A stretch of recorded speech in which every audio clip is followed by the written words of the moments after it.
Hello everyone. तो यहाँ हम calculation of band gap of A semiconductor इस एक्सपेरिमेंट को समझेंगे। तो कैसे स्टार्ट करेंगे इस एक्सपेरिमेंट को और क्या करना है पूरा डिटेल्स में समझेंगे। देखिए, सबसे पहले आपको यहाँ पर ये जो सेटअप दे रखा है इसमें करंट को फिक्स करना है। ठीक है, तो ये नॉब जो दे रखा है यहाँ से आप करंट फिक्स कर सकते हैं। करंट को आप 4 से लेकर 8 मिली एम्पियर में आपका जितना भी आपने सोच रखा है उस करंट को आप फिक्स कर दीजिए। मान लीजिए हम 5 मिली एम्पियर पर करंट रख देते हैं और फिक्स कर दिया करंट को। अब हम क्या करेंगे कि सबसे पहले तो ओवन है, ये ओवन का ये स्विच है, इसको ऑफ़ रखेंगे और यहाँ से ये जो थर्मामीटर है इसमें चेक करेंगे कि कितना टेम्परेचर है। तो ओवन ऑफ है तो टेम्परेचर तो रूम टेम्परेचर आएगा। मान लीजिए रूम टेम्परेचर 30 डिग्री सेल्सियस आ रहा है। ठीक है, अब हम क्या करेंगे, ओवन को ऑन कर देंगे और करंट तो फिक्स है पहले से, तो ओवन को ऑन करने से टेम्परेचर इंक्रीज होगा। तो हम 30 डिग्री सेल्सियस से 60 डिग्री सेल्सियस तक का जो टाइम है इसमें हम वोल्टेज को मेज़र करेंगे हर 10 डिग्री सेल्सियस के इंटरवल में। ठीक है, मतलब कि वोल्टेज मेज़र होगी 30, 40, 50, 60। ठीक है, इन टेम्परेचर पर वोल्टेज मेज़र करेंगे। उसके बाद 60 डिग्री सेल्सियस से 140 डिग्री सेल्सियस तक हम वोल्टेज मेज़र करेंगे और किस इंटरवल में 65, 70, 75, 80 मतलब 5 डिग्री सेल्सियस के इंटरवल में हम वोल्टेज को मेज़र करेंगे। ठीक है, तो हमें इस एक्सपेरिमेंट में मेन बस यही करना है, करंट को फिक्स रखना है 4 से 8 मिली एम्पियर के बीच में एंड टेम्परेचर के साथ साथ टेम्परेचर जो 30 से 140 डिग्री सेल्सियस तक जा रहा है इसके साथ साथ वोल्टेज में क्या चेंजेज आ रहे हैं उसको नोट करते जाना है। ओके, तो ये हमको इस एक्सपेरिमेंट में करना है। इसके अलावा एक और बात बता दूं कि ये वाला जो नॉब दिख रहा है ये सेटअप में ये नॉब, तो ये नॉब क्या करता है कि आपका जो हीटिंग रेट है ओवन का वो बढ़ा देता है ना। तो ओवन ये है हमारा, तो इसको ये जल्दी गर्म होना स्टार्ट हो जाता है, इसलिए इसको कभी भी ऑन मत कीजिए, इसको ऑफ रहने दीजिए।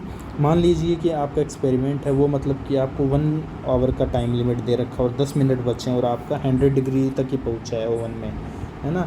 तो 140 तक आपको जाना है, तो तब आप इसको ऑन कर सकते हैं, है ना, ताकि जल्दी जल्दी टेम्परेचर इंक्रीज़ हो। वरना एक्यूरेसी के लिए मतलब हम नॉर्मली क्या करते हैं, इसको ऑफ ही रखते हैं। ठीक है, अब ये तो मैंने आपको रीडिंग बता दिया कि कैसे यहाँ पर रीडिंग लेनी है ना। अब आगे ये बैंड गैप कैसे निकलेगा, तो ये देखो ये टेबल एक बनी हुई है, इससे मैं समझा देता हूँ। देखो मैंने जैसे बताया कि आपको एक करंट फिक्स करना है। ठीक है, करंट फिक्स कर दिया, करंट फिक्स करने के बाद टेम्परेचर और वोल्टेज का आपको यहाँ पर रीडिंग ले लेना है। फिर क्या करना है, आगे की चीज़ें बताता हूँ जो कि आपको अब ये हो गया। ये होने के बाद में आपको जो सेटअप है उसका काम कंप्लीट हो गया। उसके बाद बस आपको रीडिंग मतलब बैंड गैप निकालने के लिए कैलकुलेशन करनी पड़ेगी। ओके, ठीक है, तो देखिए अब क्या कैलकुलेशन होता है वो आगे का बताता हूँ प्रोसीजर। टेम्परेचर वोल्टेज का रीडिंग आ गया, अब टेम्परेचर को केल्विन में कन्वर्ट करेंगे और जो सेटअप है ना उससे हमको एक तरीके से रजिस्टिविटी मिल रहा है। ठीक है, इस वजह से हम ये वी और आई की वैल्यू वी और ये टी की वैल्यू निकाल रहे हैं। कैसे मिल रहा है रजिस्टिविटी बताता हूँ आपको। देखो रजिस्टिविटी का फॉर्मूला जो है ना वो ये है हमारे पास गिवन ये। ठीक है, तो यहाँ रजिस्टिविटी जो है किसकी रजिस्टिविटी, सेमीकंडक्टर मटेरियल की रजिस्टिविटी। तो जो सेटअप है उससे हमको रजिस्टिविटी मिल रही है। कैसे मिल रही है, हमने वी और टी का ये यहाँ पर निकाला है ना रीडिंग। करंट फिक्स कर रखा है और ये वोल्टेज है, तो वोल्टेज वेरी कर रहा है टेम्परेचर के साथ। अब वोल्टेज वेरी कर रहा है तो जब हम रजिस्टिविटी निकालेंगे तो वो भी एक तरीके से वेरी कर रहा है टेम्परेचर के साथ। हर पर्टिकुलर टेम्परेचर पर डिफरेंट वोल्टेज है तो हर पर्टिकुलर टेम्परेचर पर डिफरेंट रजिस्टिविटी आएगी। ठीक है, तो रजिस्टिविटी की वैल्यू जो फॉर्मूला गिवन है उससे हम निकाल लेंगे। क्या formula, 0.213 multiplied by V by I. Okay, यहाँ से रजिस्टिविटी आ गई। अब बैंड गैप कैसे निकालेंगे, मेन तो काम वो था हमारा, है ना। तो बैंड गैप का भी फॉर्मूला दे रखा है, ये देखिए, ये 12th क्लास में आपने पढ़ा होगा ये वाला फॉर्मूला, लास्ट चैप्टर में आता है ये। तो ये जो फॉर्मूला है ना, तो इसमें क्या करना है हमको, ये एक्सपोनेंशियल है, इसको लॉग में कन्वर्ट कर लेना है, तो ये फॉर्मूला आ जाएगा हमारे पास। अब y = mx + c होता है। ठीक है, उससे कंपेयर कर कीजिए इस वाले फॉर्मूले को। तो y है वो ln रो हो जाएगा और x है वो 1/t हो जाएगा और m है वो Eg/2k हो जाएगा। तो y और x का जब हम ग्राफ बनाते हैं तो जैसे मान लीजिए कि ये हमारा आया, जो स्लोप निकालेंगे वो क्या होता है, वो m होता है। ठीक है, तो यहाँ भी इसमें क्या करेंगे, ln रो और 1/t है ना, जैसा इस फॉर्मूले में गिवन है। इसका जब ग्राफ बनाएंगे तो हमको जो भी स्लोप मिलेगा वो क्या होगा, Eg/2k। तो स्लोप निकालने से m है वो इसके बराबर हो गया, मतलब कि हम, और ये k है ये बोल्ट्जमान कांस्टेंट है, तो Eg=2k/m, एक तरीके से ये वैल्यू आई है हमारे पास। ओके, तो बैंड गैप निकल सकता है यहाँ से, बस मैं ये समझाना चाह रहा हूँ। तो आपको इतना तो समझ में आ ही गया कि जो हमारा सेटअप था उस सेटअप का सिर्फ इतना सा काम था कि हमें टेम्परेचर के साथ वोल्टेज की रीडिंग मिल जाए। बाकी के जितनी भी ये चीज़ें मैंने बताई है ये हमको खुद कैलकुलेट करनी है बाय यूजिंग 2 फार्मूलाज। एक तो ये फार्मूला काम का है, एक ये फार्मूला काम का है ना। आगे मैं ये सब चीज़ें क्यों कर रहे हैं, कैसे कर रहे हैं वो भी बताऊंगा, फिजिक्स भी समझाऊंगा। अभी मैं सिर्फ आपको एक्सपेरिमेंट कैसे बैंड गैप निकालना है उस तक पहुंचाना चाह रहा हूँ बस। तो देखिए मैंने जैसे बताया वो फार्मूला है, उसमें हमको 1/t चाहिए था, तो ये 1/t और ये log रो है ना। तो इसकी टेबल बन जाएगी और हमको स्लोप मिलेगा। कैसा स्लोप मिलेगा, ऐसा स्लोप मिलेगा, ठीक है। तो इस तरीके का एक कर्व बनेगा और इस कर्व से हम स्लोप निकाल लेंगे जैसे ये निकाल रखा है, और निकाल कर वही आप y2 - y1 x2 - x1 वैसे करके निकाल सकते हैं। और फिर आपका फॉर्मूले में आप वैल्यू पुट कीजिए। कौन से फॉर्मूले में, 2 फॉर्मूले बताए मैंने, है ना। तो दूसरे वाले से तो नहीं, ये देखो इसी फॉर्मूले को इसने डिराइव कर दिया, तो ये फॉर्मूला बन गया। तो इसमें आप पुट कर दीजिए, ठीक है, इस फॉर्मूले में वैल्यूज पुट कर दीजिए, आपको बैंड गैप मिल जाएगा। ओके, और बोल्ट्जमान कांस्टेंट की वैल्यू भी आपको गिवन है पहले से। ओके, तो ये मैंने बता दिया आपको पूरा। ये देखिए मैनुअल में भी गिवन है जो बातें मैंने बताई आपको। 5 डिग्री का इंटरवल, 10 डिग्री का इंटरवल, ये प्लॉट इस तरीके से, और करंट है वो 4 से 8 मिली एम्पियर आपको फिक्स रखना है ना। तो ये आपको समझ में आ गया होगा कि कैसे ये एक्सपेरिमेंट करना है, कैसा ग्राफ आएगा, कैसा क्या होगा। अब मैं थोड़ा फिजिक्स इसका समझाता हूँ कि हम ये क्यों कर रहे हैं, कैसे कर रहे हैं, है ना। तो देखो एक्सपेरिमेंट तो कोई भी कर सकता है पर उसका फिजिक्स जानना इंपॉर्टेंट है, वरना कोई मीनिंग नहीं है एक्सपेरिमेंट करने का। जितना मैंने बताया वो तो रीडिंग लेना हुआ बस आपको, बस एक फिक्स करंट ले लिया और वोल्टेज को बस टेम्परेचर के साथ वेरी करवाना है। तो मतलब ये तो आप खुद थोड़ी कर रहे हो, आप तो सिर्फ रीडिंग ले रहे हो, तो आपको इसका फिजिक्स पता होना चाहिए। अब मैं एक एक चीज़ सवालों के जवाब देता जाता हूँ, ठीक है। पहली चीज़, ये एक ओवन है, ठीक है। ओवन क्या होता है, एक तरीके से क्लोज्ड बॉक्स होता है जो कि हीट पैदा करता है अंदर से। ओके, इसमें कोई भी सैंपल रखा हुआ है वो गर्म होता जाएगा, ठीक है।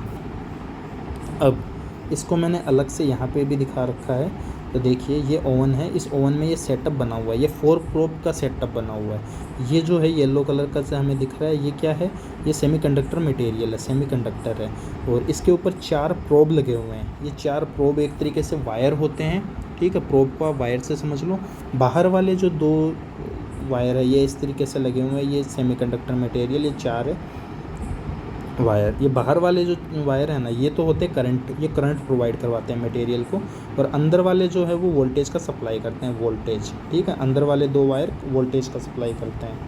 तो ये 4 वायरों का काम मैंने बताया सेमीकंडक्टर मटेरियल में। और ये जो ओवन है ना, ये मतलब कवर करके रखता है इस सेटअप को, इस सेटअप को ओवन कवर करता है और हीट पैदा कर रहा है यहाँ पर, ठीक है। तो इतना आपको समझ में आया, इसीलिए इसको 4 प्रोब सेटअप बोला जाता है, 4 प्रोब एक्सपेरिमेंटल सेटअप। अब आप बोलोगे कि ये क्या है, तो देखिए ये जो ओवन है और ये जो पूरा सेटअप है इसमें, तो ये कनेक्टेड है इससे, मतलब जो भी रिजल्ट आपका आ रहा है ना, जो भी आपका टेम्परेचर है या फिर मान में करंट है, आप मतलब कि जो भी वोल्टेज है, हाँ वोल्टेज, तो वो वोल्टेज यहाँ शो हो रहा है आपको, वोल्टेज यहाँ शो हो रहा है। करंट तो हम इस सेटअप से प्रोवाइड करवा रहे हैं इसमें, ठीक है, तभी तो ये चल रहा है सेटअप, मतलब सेमीकंडक्टर में करंट फ्लो हो रहा है। तो जो भी वोल्टेज आ रहा है तो वो वोल्टेज में वेरिएशन हो तो वो हम इस यहाँ से यहाँ मेजर कर रहे हैं। ओके, टेम्परेचर के लिए अलग से थर्मामीटर दे रखा है, वरना कुछ सेटअप होते हैं उनमें क्या सेंसर लगे हुए होते रहते हैं, तो यहीं पे इसी सेटअप में आपको टेम्परेचर भी दिख जाएगा। ओके, तो ये मैंने थोड़ा सेटअप के बारे में बताया आपको। अब 4 प्रोब मेथड यूज में क्यों लेते हैं, इसका रीज़न ये है कि ये एक्यूरेट में रिजल्ट देता है और इससे हम रजिस्टिविटी फाइंड करते हैं। इस सेटअप में हम 4 प्रोब का यूज इसलिए कर रहे हैं ताकि हमें रजिस्टिविटी मिले, और रजिस्टिविटी वाला फॉर्मूला मैंने दिखाया था जो बैंड गैप से रिलेशन देता है, वहाँ से हम बैंड गैप निकाल सकते हैं मटेरियल का। एक बात, दूसरी बात यहाँ पे मैं एक अच्छी बात बताता हूँ कि जो बैंड गैप हम निकाल रहे हैं सेमीकंडक्टर का, ये कौन सा बैंड गैप है, ये ऑप्टिकल बैंड गैप है या फिर इलेक्ट्रिकल बैंड गैप है। मान लीजिए इसमें सिलिकॉन रखा हुआ है ना, और हमको 1.1 इलेक्ट्रॉन वोल्ट यहाँ पे मिल गया लास्ट में रिजल्ट, तो ये ऑप्टिकल बैंड गैप है, इलेक्ट्रिकल बैंड गैप है? तो ये क्वेश्चन है मेरा। तो मैं यदि जवाब दूँ तो ये एक इलेक्ट्रिकल बैंड गैप है, ठीक है। और ऑप्टिकल बैंड गैप क्या होगा फिर सिलिकॉन का? तो ऑप्टिकल बैंड गैप ज़्यादा होता है इलेक्ट्रिकल बैंड गैप से, ठीक है। तो ये एक फ़िज़िक्स का अच्छा क्वेश्चन है, ये इसका मैंने एक पर्टिकुलर लेक्चर भी बना रखा है कि दोनों में डिफरेंस क्या होता है optical band gap electrical band gap में, तो आप देख सकते हैं। आगे चलता हूँ मैं, इसी से रिलेटेड कुछ बताता हूँ।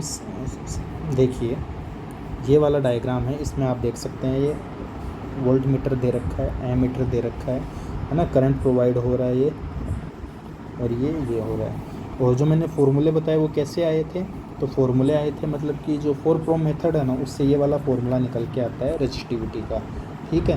और कुछ एरर वगैरह नहीं आए हम, क्योंकि एनवायरनमेंट में कर रहे हैं ये एक्सपेरिमेंट, तो उसको दूर करने के लिए एक करेक्शन फैक्टर होता है, उससे डिवाइड किया जाता है रो नोड को, वहाँ से रो निकल के आता है, ओके। तो जो रो की वैल्यू है वो ये आती है, इसी को ही मैंने आपको बोला था यूज करने को। तो ये हमारा फर्स्ट वाला इक्वेशन था। फिर सेकंड वाला इक्वेशन मैंने बताया था कि यहाँ से हमको ये मिला, तो ये सेकंड इक्वेशन था, और ये वैल्यूज़ मिल गई थी हमको, ठीक है। तो अब आपको ये चीज़ें समझ में आ रही होंगी। एक बात और, यहाँ पे करंट फिक्स क्यों ले रहे हैं हम? करंट फिक्स क्यों कर रखा है मैंने यही क्यों बोला कि वोल्टेज तो जो भी है और टेम्परेचर जो भी है, पर करंट फिक्स क्यों ले रखा है कि 5 मिली एम्पियर है, तो यही फिक्स रहेगा पूरे एक्सपेरिमेंट में। रीज़न ये है, V = IR होता है, हमको पता है, ठीक है। रो जैसे वेरी कर रहा है, तो रो आर से ही तो कनेक्टेड है रेजिस्टेंस से, तो रेजिस्टेंस यदि वेरी कर रहा है और वोल्टेज वेरी कर रहा है तो करंट कांस्टेंट रहेगा, क्योंकि हमें पता है कोई भी फॉर्मूला है, 3 वेरिएबल है, 2 वेरिएबल वेरी कर रहे हैं, तो एक वेरिएबल कांस्टेंट रहना ज़रूरी है, ठीक है। ये 2 वेरी कर रहे हैं तो तीसरा वेरिएबल आई कांस्टेंट रहेगा, इसलिए आई कांस्टेंट है यहाँ पे, ठीक है। इसके अलावा मैंने ये वाला यदि ये बताया था कि इसके बारे में, इसका यूज ये होता है कि ये ओवन जो है उसमें हीटिंग को बढ़ाता है, ठीक है, बहुत ज़्यादा तेज़ी से हीट करना स्टार्ट कर देता है मटेरियल ये ओवन, और हीटिंग रेट बढ़ जाता है। तो इसको नॉर्मली हम कम ही रखते हैं, ज़्यादा नहीं रखते हैं इसकी वैल्यू। एक बात ये हो गई, मतलब कि इसको कम ही रखते हैं, मतलब इसको बंद ही रखते हैं, ओके, इसको बंद ही रखा जाता है। और जब आपको ज़रूरत हो कि हाँ मुझे अभी एक्सपेरिमेंट जल्दी कंप्लीट करना है, तब आप इसको ऑन कर सकते हैं, ये वाला जो बटन है इसको। बाकी तो इसमें मैंने आपको सब कुछ बता दिया। एरर एस्टिमेशन कैसे करते हैं तो ये देख लीजिए, है ना, इस तरीके से आप एरर को फाइंड कर सकते हैं। एम क्या है, एन क्या है, इसने पूरा डिटेल में लिख रखा है, तो आपको इसमें कोई दिक्कत नहीं आएगी, ठीक है। ये सब हो गया, परसेंटेज एरर निकाल सकते हैं, ग्राफ इस तरीके का आएगा। एक और मैं इम्पोर्टेंट बात बताना चाहूँगा, देखो यहाँ पे ये जो ग्राफ बना रखा है इन लोगों ने, ये इस तरीके का है ना, पर रियल में ये ग्राफ कैसा आता है? रियल में ये ग्राफ थोड़ा सा इस तरीके से आता है ना, तो log रो और ये T इनवर्स। ऐसा क्यों होता है ये फिजिक्स में समझाना चाहूँगा। इधर टेम्परेचर दे रखा है, ये टेम्परेचर इंक्रीज हो रहा है इधर, तो एक चीज़ देखो, इसको मैं फेज़ 1 बोल देता हूँ, फेज़ 2 बोल देता हूँ। पहले फेज़ 2 की बात कर लेते हैं। क्या हो रहा है, टेम्परेचर इधर इंक्रीज हो रहा है, तो जैसे जैसे टेम्परेचर इंक्रीज होगा वैसे वैसे रेजिस्टिविटी कम हो रही है, इस वजह से ये ऐसा आ रहा है, ठीक है। मतलब कि ये बिल्कुल कम हो रही है रेजिस्टिविटी टेम्परेचर इंक्रीज होने के साथ। ऐसा क्यों होता है? क्योंकि देखो सेमीकंडक्टर में वैलेंस बैंड और कंडक्शन बैंड होते हैं, तो जैसे जैसे टेम्परेचर इंक्रीज करोगे इलेक्ट्रॉन्स है वो इधर से इधर जाते हैं, है ना, वैलेंस बैंड से कंडक्शन बैंड में जाते हैं, और जो कंडक्टिविटी है वो सेमीकंडक्टर की बढ़ने लग जाती है, उस वजह से रेजिस्टिविटी कम होने लग जाती है। तो ये तो चलो ठीक है, यहाँ पे सही है बिहेवियर, पर ये क्या है, मतलब टेम्परेचर इंक्रीज हो रहा है और रेजिस्टिविटी भी बढ़ रही है, ऐसा क्यों हो रहा है? तो देखो शुरुआत में क्या होता है, जब टेम्परेचर हमारा बिल्कुल लो होता है, क्योंकि टेम्परेचर इधर यहाँ पर 30 के आसपास है, फिर 40, यहाँ पर जाके 140 हो रहा है, तो जब टेम्परेचर रूम टेम्परेचर या उससे थोड़ा सा ज़्यादा है, तब वैलेंस बैंड से कंडक्शन बैंड में इलेक्ट्रॉन नहीं जा पाते हैं, उतना एनर्जी प्रोवाइड नहीं हो पाता है इलेक्ट्रॉन्स को, तो वो इलेक्ट्रॉन्स वहीं कोलिजन करने लग जाते हैं। तो मटेरियल में कंडक्टिविटी तो बढ़ती नहीं है सेमीकंडक्टर में, और वो एक तरीके से रेजिस्टिविटी बढ़ने लग जाती है, ओके। तो इस वजह से यहाँ पर ये वाला हमें इस तरीके से दिखाई देता है। जैसे जर्मेनियम की बात करेंगे तो उसमें क्या होगा कि 373 के आसपास शायद, है ना, अराउंड ऐसा ही कुछ होता है, आप चेक कर लीजिएगा, ये जर्मेनियम के लिए ये फेस देखने को मिलता है, मतलब कि ये इस तरीके का हमको देखने को मिलता है। ठीक है, तो यहाँ पर तो जो मैनुअल में दे रखा है ये कर्व, इसमें थोड़ा सा स्ट्रेट लाइन है, पर ये रियल में ये इस तरीके का होता है। आप चेक भी कर सकते हैं ना, वेरीफाई कर सकते हैं इन चीज़ों को थोड़ा और सर्च करके। ठीक है, तो ये मैंने आपको band gap of A semiconductor है, इसका मैक्सिमम सारे डाउट क्लियर किए हैं। इसमें कुछ क्वेश्चंस और दे रखे हैं, तो उनमें आपको डाउट हो तो आप कमेंट करके पूछ सकते हैं। I will give you all explanation.